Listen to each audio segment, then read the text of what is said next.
এ পৃথিবীর আশিক রাসূলেরা, আমার নবীর জন্ম উপলক্ষে আমার নবী সপ্তাহে সোমবার রোজা রাখতেন। আর আপনারা নবীর আশিক রাসূল দাবি করেন, সারা বছর খবর নেই রবিউল আউয়াল মাস হইলে জশ্নে জুলুসে মিলাদুন নবীর অভাব নাই। এটা কি আশিক রাসূলের পরিচয়? না না, আশিক রাসূলের পরিচয় হতে পারে না। যদি সত্যিকার অর্থে আশিক রাসূল হতে চান, তাহলে আমার নবীর জন্মদিন উপলক্ষে সপ্তাহে একদিন সোমবার রোজা রাখতেন। আমরা যারা নবীর আশিক দাবি করি, আমরা নবীর প্রেম আর ভালোবাসার বহিঃ প্রকাশ করতে গিয়া সপ্তাহে একদিন সোমবার রোজা রাখবো ইনশাআল্লাহ। আরে সবাই বলেন না ইনশাআল্লাহ। আমার নবী বৃহস্পতিবারও রোজা রাখতেন। কেন কেন? বৃহস্পতি সোমবার 2 দিন বান্দার আমল নামাটা আল্লাহর কাছে পৌঁছানো হয়। নবী মনে মনে চিন্তা করতেন, আমার আমল নামাটা যেন আল্লাহর কাছে রোজা অবস্থায় যায়। এই জন্য আমার নবী সপ্তাহে 2 দিন রোজা রাখতেন, সোম এবং বৃহস্পতিবার। এ পৃথিবীর আশিক রাসূলেরা, তোমরা আমার ভাই, তোমাদের বিরুদ্ধে আমার কোনো ওয়াজ না। তোমরা নবীরে ভালোবাসো, আমরা নবীরে ভালোবাসি। আমি আগেই বলছি, যারা মিলাদুন নবীকে অস্বীকার করবে তাদের ঈমান থাকবে না, ঈমান থাকবে না। মিলাদুন নবী, নবীর জন্মকে মানতেই হবে, মানতেই হবে। নবীর আশিক রাসূল কারা? সাহাবায়ে কেরামের চাইতে বড় আশিক রাসূল পৃথিবীতে আর কেউ হতে পারে না, কেউ হতে পারে না। আমার নবী হযরত আবু বকর সিদ্দিক রাদিয়াল্লাহু তাআলা আনহুকে সাথে করে নিয়ে যখন মক্কা থেকে রওনা হয়ে গেলেন, মদিনায় যাবেন, মদিনায় হিজরত করে যাইতেছেন, যাওয়ার পথে একটা গুহার নাম সূরে গুহা। এই গুহার ভিতরে আশ্রয় নিলেন। আরবিতে এই মাসটার নাম রবিউল আউয়াল। এই মাসেই আল্লাহ নবী পৃথিবীতে আগমন করেছিলেন, আবার এই মাসেই নবীজি পৃথিবী থেকে বিদায় নিয়ে চলে গেছে। এজন্য আলোচনার শুরুতেই আপনাদের কাছে বিনীত অনুরোধ, যতক্ষণ আলোচনা করব, যতক্ষণ শুনবেন, আমি নিয়ত করেছি ইখলাসের নিয়তে সহি কথাগুলি বলবার। আপনারাও নিয়ত করেন এই সহি কথাগুলি শুনা এই অনুযায়ী আমল করবার ইনশাআল্লাহ। প্রথমত যে আয়াতে কারিমা তেলাওয়াত করেছি, এই আয়াতে কারিমার ভিতরে আল্লাহ বলেন, কুল, নবী আপনি বলে দেন, ইন কুনতুম তুহিব্বুনাল্লাহ, যদি দুনিয়ার মানুষ আমি আল্লাহকে ভালোবাসতে চাই, আমি আল্লাহ তৈরি জান্নাত পেতে চাই, ফাত্তাবিউনি, তারা যেন আপনাকেই ভালোবাসে। আর আপনাকে ভালোবাসলেই আমি আল্লাহকে ভালোবাসা হবে। আর আমি আল্লাহকে যারা ভালোবাসবে, ওয়াগফির লাকুম যুনুবাকুম, আমি আল্লাহ তাদের জীবনের সব গুনাহ মাফ করে দেব। নবীজি হাদিস শরীফে বয়ান করেন, লা ইউমিনু আহাদুকুম হাত্তা আকুনা হাব্বা ইলাইহি মিন ওয়ালিদিহি ওয়া ওয়ালাদিহি ওয়ান নাসি আজমাইন। যতক্ষণ পর্যন্ত এই শাহজাহানপুর এলাকার মানুষ নিজের জীবনের চাইতেও আমার নবীকে সবচাইতে বেশি ভালো না বাসবে, ততক্ষণ পর্যন্ত খাঁটি ঈমানদার হতে পারবে না। এবার আসুন আমরা আস্তে আস্তে করে সামনে আগাই। এই রবিউল আউয়াল মাসকে কেন্দ্র করে আমাদের দেশের তথাকথিত কিছু নামধারী মুসলমান এমন কিছু কার্যকলাপ তারা করে যা ইসলামে কোনো অবস্থায় সাপোর্ট করতে পারে না। যেহেতু সময় একেবারেই অল্প, আমরা একটু একটু শিরোনামে আলোচনা করব। প্রথমত ঈদ। ঈদ কাকে বলে? ঈদ শব্দের অর্থ কি? নাম্বার 2, ইসলামের শরীয়তে ঈদ কয়টা? নাম্বার 3, মিলাদুন নবী কি? মিলাদুন নবীটা কখন থেকে আবিষ্কার হয়েছেন? এটা আমাদের জন্য কতটুকু করণীয়, কতটুকু বর্জনীয়? 4 নম্বর কথা হলো, এই রবিউল আউয়ালকে কেন্দ্র করে পৃথিবীর কিছু মানুষ বাড়াবাড়ি করে, যাকে শরীয়তের ভাষায় বলা হয় বেদাত। আর কুল্লু বেদাতিন দলালা, একটা বেদাতই কেউ যদি জেনে শুনে করে জাহান্নামে যাওয়ার জন্য যথেষ্ট। জানি না কি পর্যন্ত আলোচনা করতে পারবো। ঈদ মানে খুশি, এটা আমরা সবাই জানি। ঈদ মানে খুশি, ঈদ মানে আনন্দ, ঈদ মানে একজন আরেকজনের সাথে ভালোবাসা বিনিময় করা। 2 নাম্বার, ইসলামের শরীয়তে ঈদ কয়টা? যেহেতু আমরা মুসলমান, আমরা ইসলামকে মানি, কোরআনকে মানি, নবীর আদর্শকে মানি, ইসলামিক শরীয়তে ঈদ কয়টা? আল্লাহ নবী সরকারে দো আলম নবী যখন মক্কা থেকে হিজরত করে মদিনাতে গেলেন, গিয়ে দেখলেন মদিনার মানুষেরা বৎসরে 2 দিন উৎসব পালন করে। আপনাদের খেয়াল আছে তো ইনশাআল্লাহ? নবী যখন মক্কা থেকে হিজরত করে মদিনাতে গেলেন, মদিনাতে গিয়ে দেখলেন মদিনার মানুষেরা বৎসরে 2 দিন উৎসব পালন করে, আনন্দ ফুর্তি করে বিভিন্নভাবে। নবী বললেন, এ মদিনার মানুষেরা, তোমরা কোন জিনিসকে কেন্দ্র করে বৎসরে 2 দিন উৎসব পালন করো? মদিনার মানুষগুলি জবাব দিলেন, একেবারে জাহিল যুগ থেকেই আমরা বৎসরে এই 2 দিন উৎসব পালন করে আসছি, এজন্য আমরা এই সিলসিলায় এখনো বৎসরে 2 দিন উৎসব পালন করি। নবীজি বলেন, যেই মাত্র আমি মদিনায় চলে আসছি, এখন থেকে তোমরা আর ওই জাহিল যুগের বৎসরে 2 দিন উৎসব পালন করতে পারো না। মুসলমানের জন্য বৎসরে 2 দিন উৎসব পালন করার বিধান আল্লাহ শরীয়তে দিয়েছেন। এই 2টা দিনের নাম ঈদুল ফিতর, ঈদুল আজহা। ঈদুল ফিতর, ঈদুল আজহা। তাহলে নবীজি মক্কা থেকে মদিনায় যাওয়ার পরে বৎসরে ঈদ পালন করতেন কয়টা? সবাই বলেন কয়টা? 2টা। 2 নম্বর দলিল, হযরতে আব্দুল্লাহ ইবনে ওমর। হযরতে ওমর রাদিয়াল্লাহু তাআলা আনহুর ছেলের নাম আব্দুল্লাহ ইবনে ওমর। আব্দুল্লাহ ইবনে ওমর বলেন, আমি হযরতে আবু বকর সিদ্দিক এবং আমার পিতা হযরতে ওমরকে বৎসরে 2 দিন নামাজের পরে খুতবা দিতে দেখেছি। আমার কথা কি আপনারা বুঝছেন? হযরতে আব্দুল্লাহ ইবনে ওমর বলেন, আমি হযরতে আবু বকর, আমার পিতা ওমর, 2 জনকে বৎসরে নামাজের পরে 2 দিন খুতবা দিতে দেখেছি। আচ্ছা বলেন তো, নামাজের পরে খুতবা দেই কোন নামাজ? মাশাআল্লাহ, কোন নামাজ? ঈদের নামাজ।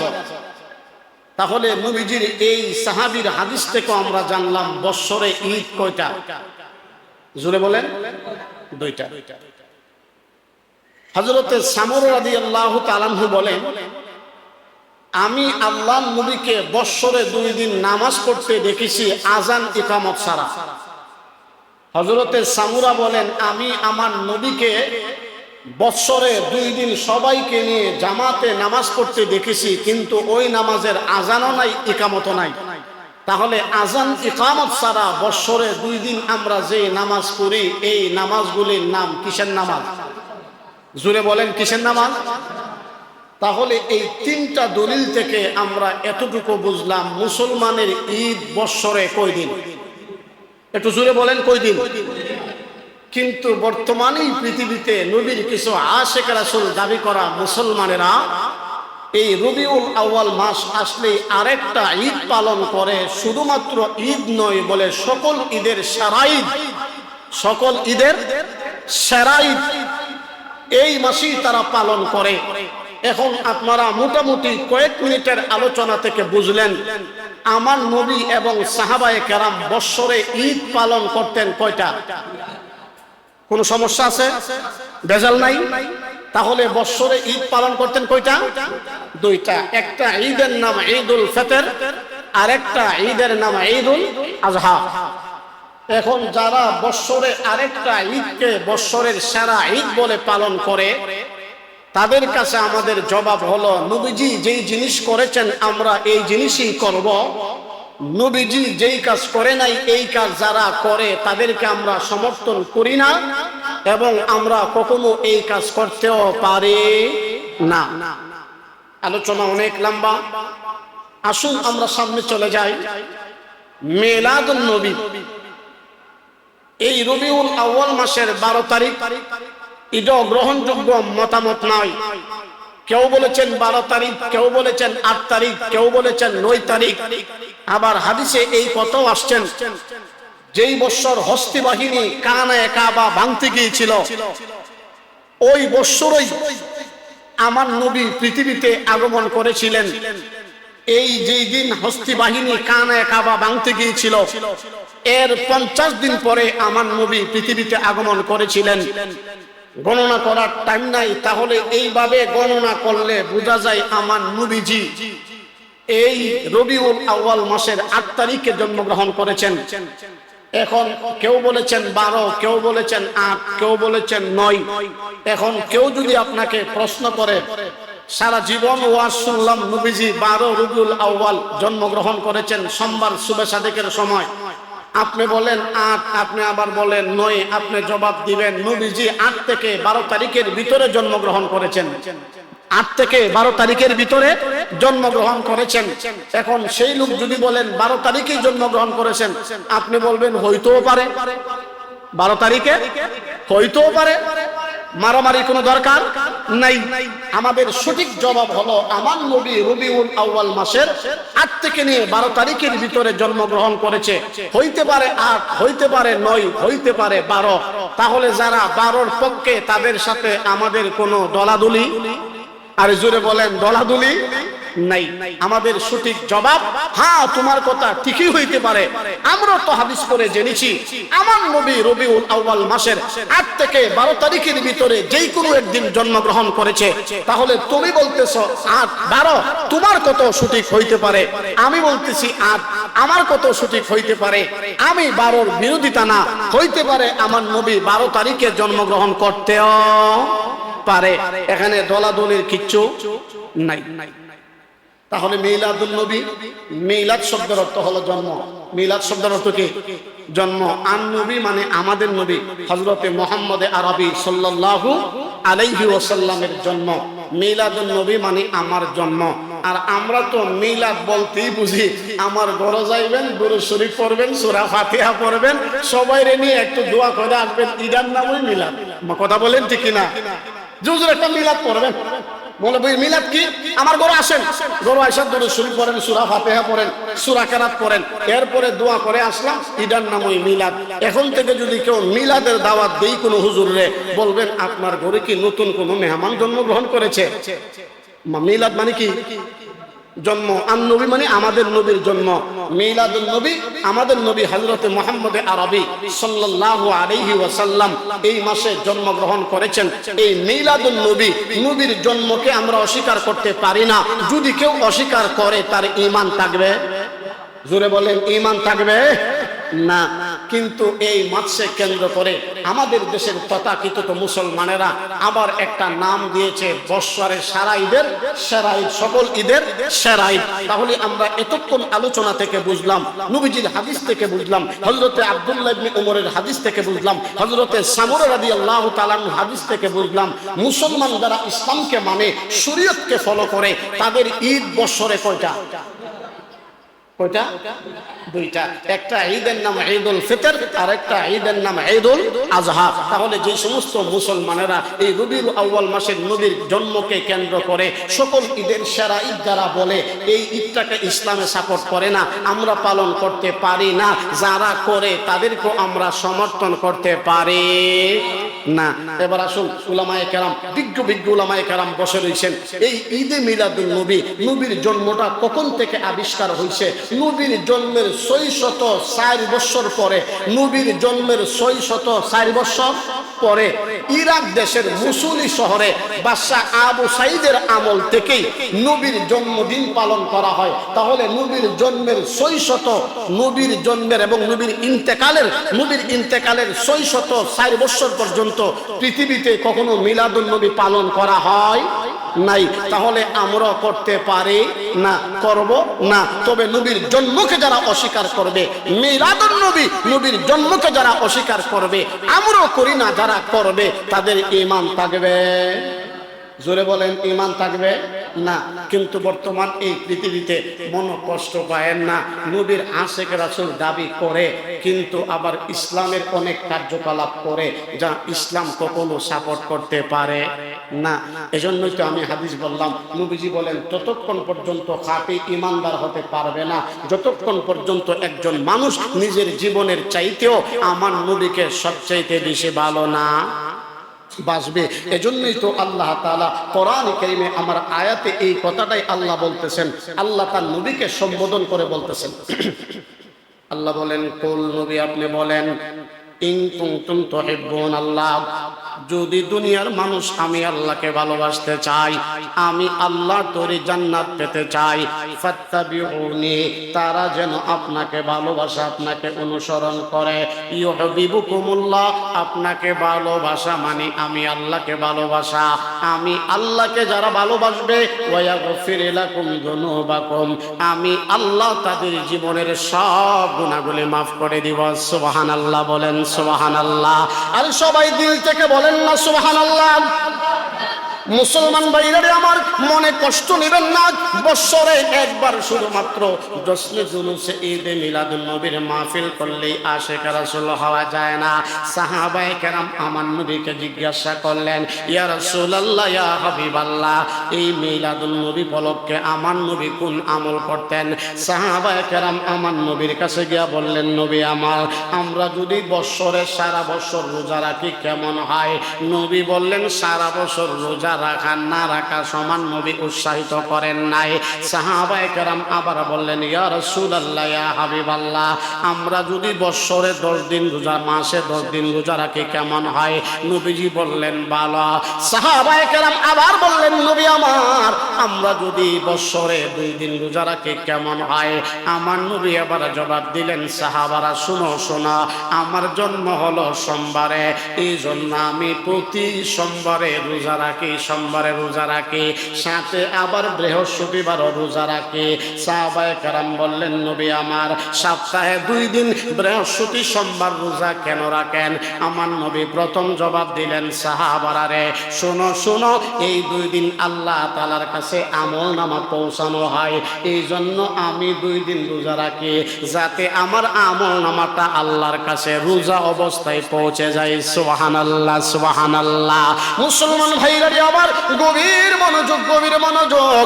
আমার নবী 2 নাম্বার জবাব দিলেন, সাহাবারা, আমার জন্ম হলো সোমবারে, এই জন্য আমি কৃতজ্ঞতা স্বরূপ সপ্তাহের 1 দিন সোমবার রোজা রাখি। এ পৃথিবীর আশিক রাসূলেরা, আমার নবীর জন্ম উপলক্ষে আমার নবী সপ্তাহে সোমবার রোজা রাখতেন, আর আপনারা নবীর আশিক রাসূল দাবি করেন সারা বছর খবর নেই, রবিউল আউয়াল মাস আইলে জশ্নে জুলুসে মিলাদুন নবীর অভাব নাই। এটা কি আশিক রাসূলের পরিচয়? না না, আশিক রাসূলের পরিচয় হতে পারে না। যদি সত্যিকার অর্থে আশিক রাসূল হতে চান, তাহলে আমার নবীর জন্মদিন উপলক্ষে সপ্তাহে 1 দিন সোমবার রোজা রাখতেন। আমরা যারা নবীর আশিক দাবি করি, আমরা নবীর প্রেম আর ভালোবাসার বহির প্রকাশ করতে গিয়া সপ্তাহে 1 দিন সোমবার রোজা রাখবো ইনশাআল্লাহ। আরে সবাই বলেন না ইনশাআল্লাহ। আমার নবী বৃহস্পতিবার রোজা রাখতেন। কেন কেন? বৃহস্পতি সোমবার 2 দিন বান্দার আমল নামাটা আল্লাহর কাছে পৌঁছানো হয়। নবী মনে মনে চিন্তা করতেন, আমার আমল নামাটা যেন আল্লাহর কাছে রোজা অবস্থায় যায়, এই জন্য আমার নবী সপ্তাহে 2 দিন রোজা রাখতেন, সোম এবং বৃহস্পতিবার। এ পৃথিবীর আশিক রাসূলেরা, তোমরা আমার ভাই, তোমাদের বিরুদ্ধে আমার কোনো ওয়াজ না।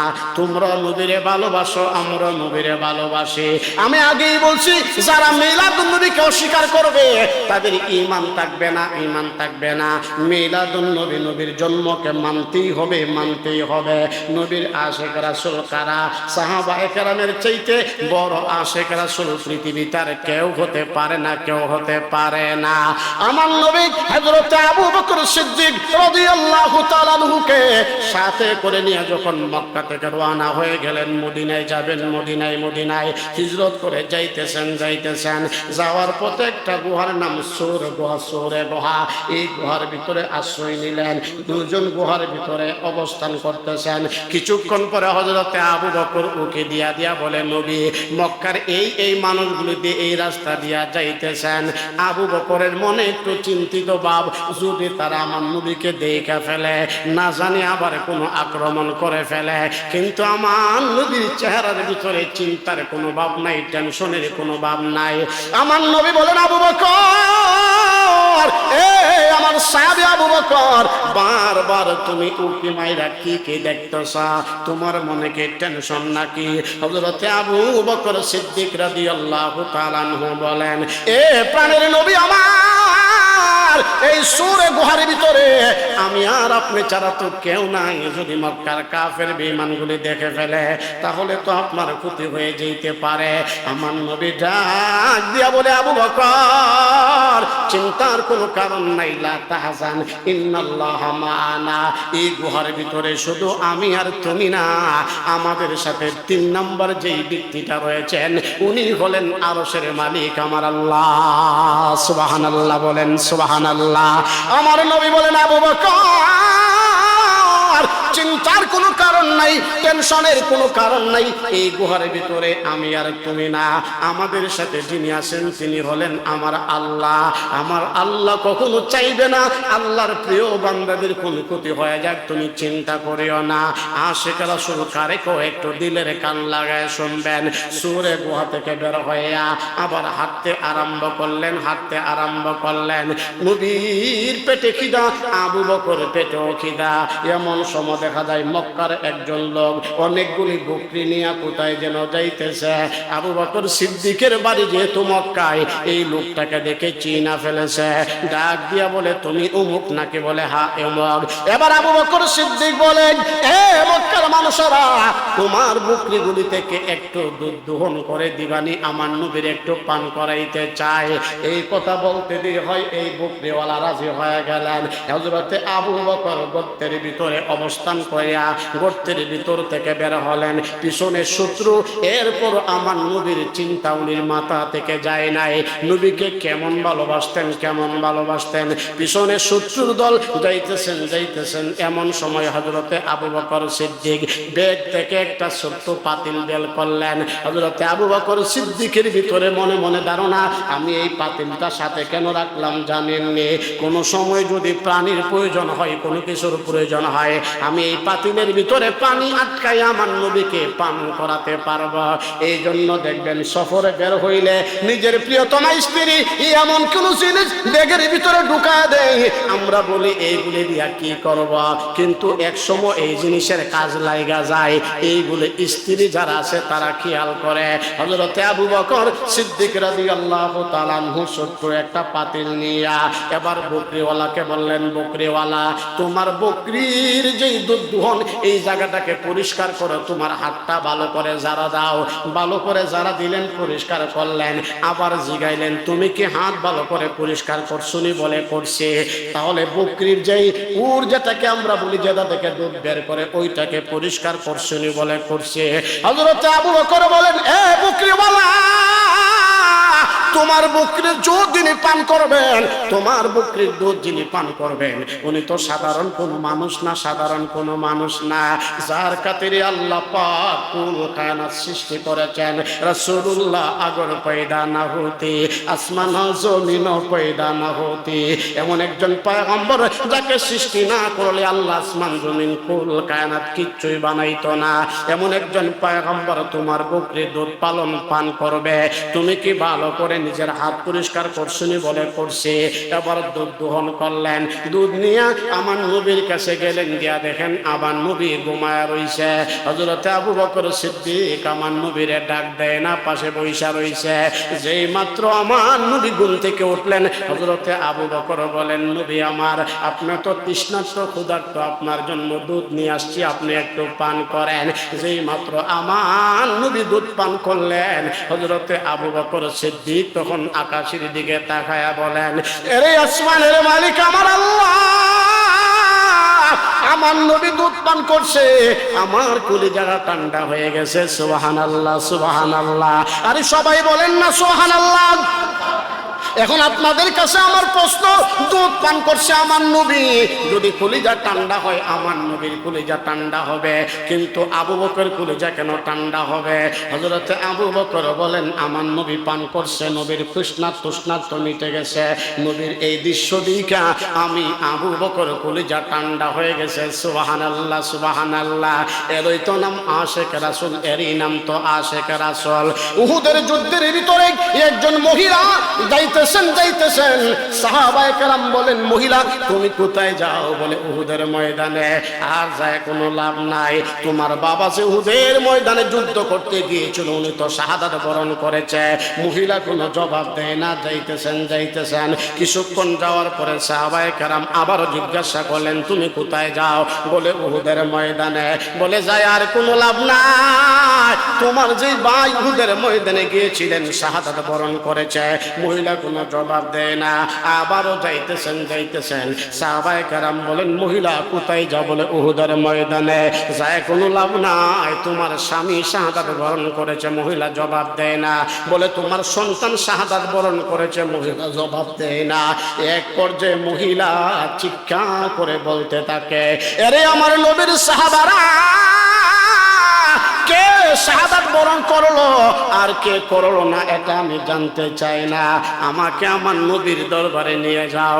বলো না আমার নবীর এখনো বেঁচে আছে কিনা, যদি আমি এই কথাটা জানতে পারি আমার নবী এখনো পৃথিবীতে জীবিত আছে, আল্লাহর কসম করে বলতে পারি আমার স্বামী চলে গেছে দুঃখ নাই, বাবা চলে গেছে দুঃখ নাই, সন্তান চলে গেছে আমার কোনো দুঃখ নাই, ভাই চলে গেছে আমার কোনো কষ্ট নাই।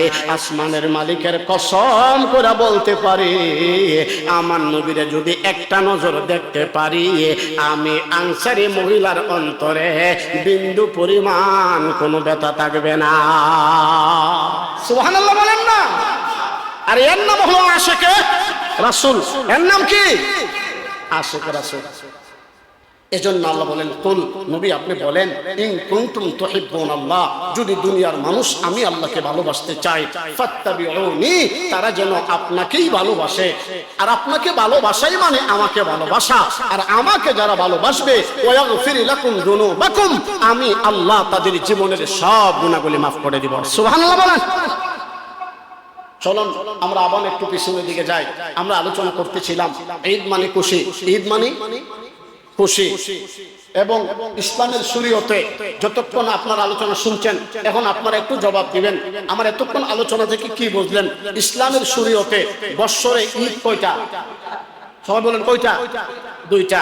আমি তিনটা দলিল পেশ করেছি। নবী যখন মক্কা থেকে হিজরত করে মদিনাতে গেলেন, গিয়া দেখলেন মদিনার মানুষেরা বৎসরে 2 দিন উৎসব করে, যা ইসলামে সাপোর্ট করে না। নবী বললেন কেন করো? তারা বললেন আমরা জাহেলি যুগ থেকেই করে আসছি। নবী বললেন আজকে থেকে আর তোমরা এই উৎসব পালন করতে পারবা না, এখন থেকে বৎসরে যে 2 দিন উৎসব পালন করবা সেটা ইসলাম এবং